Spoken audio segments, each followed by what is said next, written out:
여러분 안녕하십니까. 5월 17일 넘치는 우리 교회 EQ 17일차 시작하도록 하겠습니다. 오늘 본 말씀은 출애굽기 3장 1절부터 4장 17절까지 말씀입니다. 어제 이제 출애굽기를 시작을 했단 말이에요. 모세가 어떻게 태어났는지, 그리고 어떻게 미디안 땅으로 가게 되었는지까지 이야기를 했습니다. 그 미디안 땅에 가서 결혼을 하고 거기서 이런 목자의 삶을 살게 된 것이죠. 그러던 어느 날 대략 모세가 80세 되었을 때라고 생각하시면 될 것 같습니다. 그러던 어느 날 하나님께서 모세를 부르십니다. 하나님께서 모세를 부르시는 곳은 호렙산입니다. 성경에 나오는 산이 여러 가지가 있지만 여러분들이 뭐 다 기억은 못한다 하더라도 뭐 산하면 떠오르는 산 있죠. 시내의 산, 그렇죠? 그리고 엘리야가 싸웠던 갈멜산, 그리고 하나님을 만났던 호렙산, 모세가 죽었던 느보산, 뭐 이 정도만 알고 있어도 사실은 산에 큰 문제는 없어요. 어쨌든 이 호렙산이라는 곳에서 이렇게 양을 치고 있었겠죠. 방목하면서 있는데 갑자기 저쪽에서 보니까 떨기나무 하나에 불이 붙었는데 떨기나무가 타질 않는 거예요. 그래서 참 신기하다, 어떻게 저런 일이 있어 하고 가봤더니 거기서 이제 하나님을 만나게 되는 것이죠. 하나님을 만나는 장소는 호렙산이고요. 하나님을 만나게 된 그 동기는, 그 형상은 떨기나무에 불이 붙는 그 모습, 그러나 타지 않는 그런 모습인 거죠. 실제로 떨기나무에 불이 붙는 경우들이 있다고 합니다. 이제 워낙 메마른 지역이고 계속해서 이제 바람이 불거나 해서 마찰이 생겨서 불이 붙는 경우들이 있다고 합니다. 불이 붙는 경우들이 있긴 하지만 그 불 붙는 경우라고 하더라도 다 없어지는데 안 타니까 신기해서 가게 된 거죠.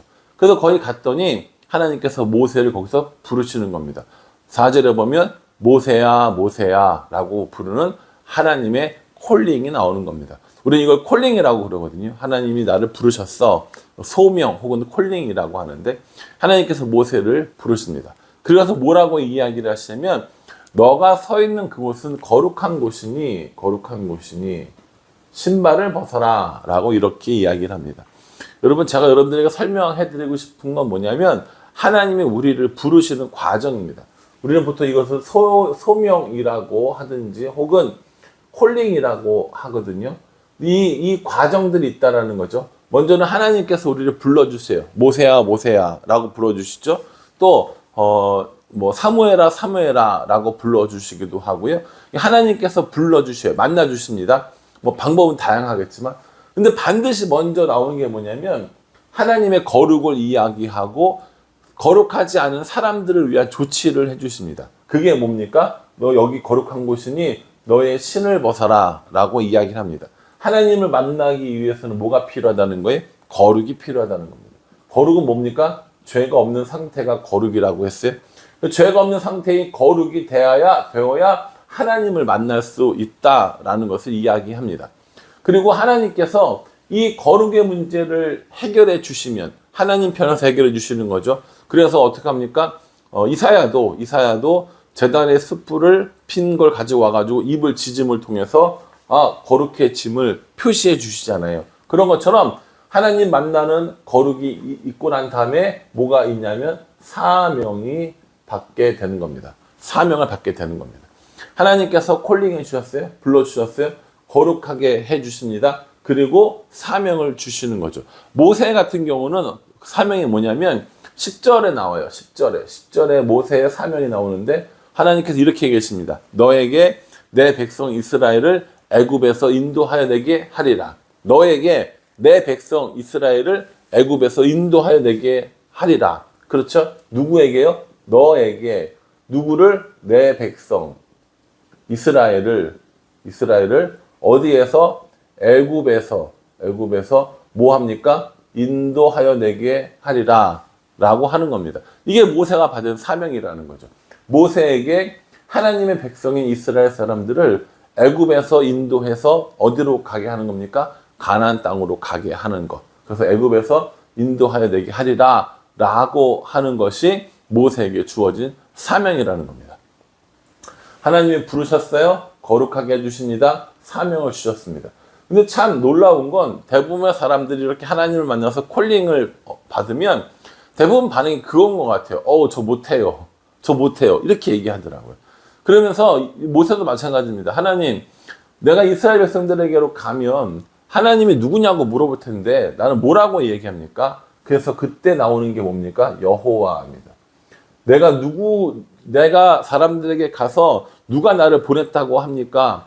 하나님의 이름을 뭐라고 이야기합니까? 하나님이 누구라고 설명합니까? 라고 하는 이 질문에 하나님께서 나는 여호와라고 하시면서 스스로 있는 자라고 이야기를 해 주셨습니다. 하나님의 존재에 대해서 설명해 주시는 것이죠. 하나님이 하나님의 존재에 대해서 스스로 설명해 주시는 것을 뭐라고 부른다고 했습니까? 계시라고 했습니다. 이거 우리 수요 예배 때 하나님의 이름 그리고 계시에 대해서 이야기를 했기 때문에 자세한 이야기는 하지 않도록 하겠습니다. 어쨌든 하나님께서 자신을 나는 스스로 있는 자야 라고 이야기를 해주셔서 하나님이 어떤 분인지 알려주십니다. 그리고 4장에 가면 이렇게 얘기하는 거죠. 하나님, 근데 하나님도 누군지 알고 했는데 사람들이 저를 안 믿을 것 같아요 라고 이야기를 하는 겁니다. 이런 과정들이 참 자주 나와요. 기드온도 사자로서 사명 받을 때 그랬잖아요. 하나님, 사람들이 나를 안 믿으면 어떡해요? 하나님 이 사람들이 나의 뭘 보고 믿어요? 라고 얘기하니까 하나님께서 4장에서 너 손에 지금 뭐 갖고 있어? 지팡이요. 지팡이 땅에 던져봐. 라고 하면서 지팡이를 주십니다. 지팡이는 그냥 양을 치는 목자들이 가지고 다니는 거예요. 뭐 양도 치고 뭐 여러 가지 용도로 쓰겠죠. 근데 그 지팡이가 이제 이게 뭐가 됩니까? 능력의 상징이 되는 겁니다. 능력의 상징이 되는 겁니다.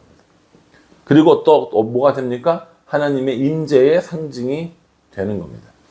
그래서 이 지팡이로도 믿지 않는다면 너의 품 속에 손을 넣어봐 하면서 어떻게 해줍니까? 나병을 고치시는 모습을 보여주는 겁니다. 손을 넣어봤더니 나병이 걸렸고 다시 넣어봤더니 깨끗하게 되었다는 거죠. 이 나병은 저 여러 번 이야기했습니다. 문둥병이라고 불렀고 한센시 병이라고 현재는 지금 부르고 있는 병인데 옛날에 이 나병은요 하늘의 천벌이라고 생각했어요. 이거는 고칠 수 없는 거다라고 생각을 하고 공동체에서 쫓겨나기도 했고 뭐 이런 쫓겨났다가 혹여나 나와서 돌아올 때도 정말 까다롭게 심사를 걸쳐서 들어오곤 했거든요. 나병을 고치는 걸 통해서 내가 너와 함께 한다, 내가 너에게 능력을 준다 라고 하는 것을 보여주게 되는 거죠. 이 정도 했으면 됐지 않아요 이제? 이 정도 했으면 하나님 저 열심히 해보겠습니다 라고 하면 될 것 같은데 또 뭘 얘기하냐면 하나님 저는요 말을 못해요 이렇게 얘기합니다. 저 말 잘 못하는 사람이에요 라고 이야기를 하죠. 그러니까 하나님이 뭐합니까? 야, 너 말을 하는 걸 누가 만들었는데 내가 만들었는데도 왜 그래 라고 하시면서 아론을 붙여주십니다. 그래서 모세와 아론이 함께 이스라엘을 인도해내는 이런 일들을 하게 되는 것이죠. 저는 오늘 이 본문 말씀을 읽으면서 하나님이 우리를 부르시고 하나님이 우리에게 사명을 주시는 과정도 똑같다고 생각합니다. 하나님께서 우리를 불러주셨어요. 그리스도인으로 불러주셨죠. 불러주시는데 어떡합니까? 너 나랑 교제하며 나랑 함께 살려면 뭐가 필요해? 거룩이 필요한 거예요. 이 거룩이 필요하기 때문에 우리에게 무엇을 주셨습니까? 우리에게 예수 그리스도를 주셨죠. 우리가 예수님을 통해서 우리의 죄의 문제가 해결되어야만 하나님으로부터 받은 그 사명들을 가지고 나아갈 수 있다라는 거죠. 그래서 하나님께서 우리를 불러주셨고 예수님을 통해서 우리를 거룩하게 해주셨습니다. 그리고 우리에게 사명을 주셨어요. 이 사명은요, 공동체에 주신 사명도 있고요, 개인에게 주신 사명도 있습니다. 우리 공동체에게 주신 사명은 우리는 다른 말로 딱 뭐라고 한마디로 얘기합니까? 지역 입양이라고 하는 것이죠. 지역 입양의 꿈을 꾸고 있어요. 우리는 지역 입양을 하기 위해서 올해 여러 가지를 준비하고 계획하고 실험해보는 일들을 하고 있는 거예요. 무엇을 하기 위해서? 사명을 이루기 위해서. 또 이 사명을 이루는데 하나님 되게 명확하게 이야기해 주잖아요. 네가 하고 내 백성을 인도해내고 애굽에서 이끌어내라 이런 얘기 정확하게 해주시는 것처럼 우리도 지역 입양을 통해서 그곳에 하나님 나라를 세우는 사명을 주신 거예요. 이건 공동체에게 주셨습니다. 그럼 여러분들은 어떻습니까? 여러분들에게 하나님이 주신 사명은 무엇이라고 생각하십니까? 여러분들은 하나님의 어떤 사명을 받고 살아가고 계십니까? 그것을 말로 설명할 수 있고 글로 표현할 수 있습니까? 저는 굉장히 오랜 시간 동안 이 사명에 대해서 고민하고 써보고 해서 만들어낸 문장이 있습니다. 그걸 이제 사명선언문이라고 부르는데, 저의 사명선언문은 뭐냐면, 하나님으로 인해 행복한 나 김원주는 이웃과 지역사회를 복음과 사랑으로 행복하게 한다. 이게 저의 그 사명이라고 저는 생각을 했습니다. 내가 먼저 하나님으로 인해서 행복해져야 하고, 그래서 그 사랑을 가지고 이웃들과 또 지역사회를 행복하게 하는데 뭐가 필요하냐면 복음이 필요하고 사랑이 필요하다고 이야기를 한 거죠. 제가 살아가는 이유, 살아가는 목적, 하나님께 받은 사명이 그거라는 거예요. 하나님 때문에 행복한 삶, 그리고 그 행복한 삶을 사람들에게 돌려주기 위한 방법으로 복음과 사랑, 누구에게? 이웃과 지역사회에게 라고 이렇게 정한 것이죠. 여러분들도 여러분들이 이 땅에 태어나서 하나님의 사람들로 부름받고 예수님을 믿었으니 나는 그런 무엇을 위해서, 어떤 것을 위해서 살아가야 하는가에 대한 각자의 그 사명을 한번 생각해 볼 시간이 있으면 굉장히 도움이 될 거라고 생각을 합니다. 그리고 이렇게 사명을 감당하는 일에 있어서 하나님께서 필요한 것들을 다 제공해 주세요. 가서 누구라고 하나님을 소개해야 되는지, 또 어떤 능력들이 필요한지, 또 나에게 있어서 필요한 동역자는 누구인지, 이런 것들을 하나하나 하나님께서 다 계획해 주시고 인도해 주셔서 우리들로 하여금 그 사명을 감당하게 해 주신다는 겁니다. 못해요, 저는 할 수 없어요 라고 하면, 야, 너 하지 마, 다른 사람 하면 되지, 뭐 너밖에 사람이 없어? 라고 하셔도 충분하신 하나님이신데 그렇게 안 하시고 우리에게 다시 사명을 감당할 수 있는 능력도 주시고 또 동역자들도 붙여주시는 하나님의 모습을 발견하게 됩니다. 오늘 여러분 이 말씀을 묵상하시면서 나의 사명은 어떤 것인지, 또 하나님 나에게 무엇을 원하시는지 한번 곰곰이 생각해보고, 나에게 주시는 능력은 무엇인지, 나에게 주시는 동역자들은 누구인지 한번 살펴보는 것이 어떨까 하는 생각을 해봅니다. 저에게 주신 사명은 아까 말씀드린 것처럼 공동체에게는 지역 입양이고요. 또 복음과 사랑으로 지역사회와 이웃을 행복하게 하는 것, 그것이 저의 사명이고요. 저에게 주신 능력이 많이 있고 또 크고 좋은 능력들이 하나님 저에게 주셨죠.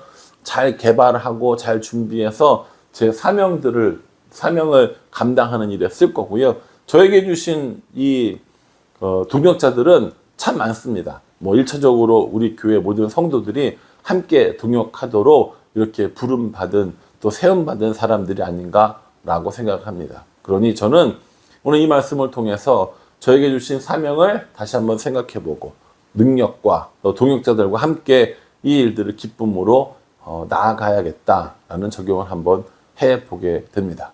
여러분 이 말씀을 통하여서 여러분들도 사명을 발견하고 여러분의 능력이 무엇인지, 함께 일하는 사람들은 무엇인지 생각해보고 묵상해보고 적용해보는 오늘 하루가 될 수 있기를 간절한 마음으로 축복합니다. 기도하겠습니다. 하나님, 저희들을 불러주시니 감사합니다. 불러주셔서 거룩하게 하시고 또한 사명을 주셨는데 이 사명을 감당할 수 있는 능력도 주시고 또 동역자들도 주시니 감사합니다. 이제 하나님께 받은 이 사명들을 잘 감당하며 살아가는 우리가 될 수 있도록 인도하여 주시옵소서. 예수님의 이름으로 기도합니다. 아멘. 예, 여러분 계속해서 묵상 열심히 꼭꼭 씹어서 해 주시고요. 말씀이 우리들의 삶을 인도하는 그런 시간들이 더 많아질 수 있기를 간절한 마음으로 기도하겠습니다. 감사합니다.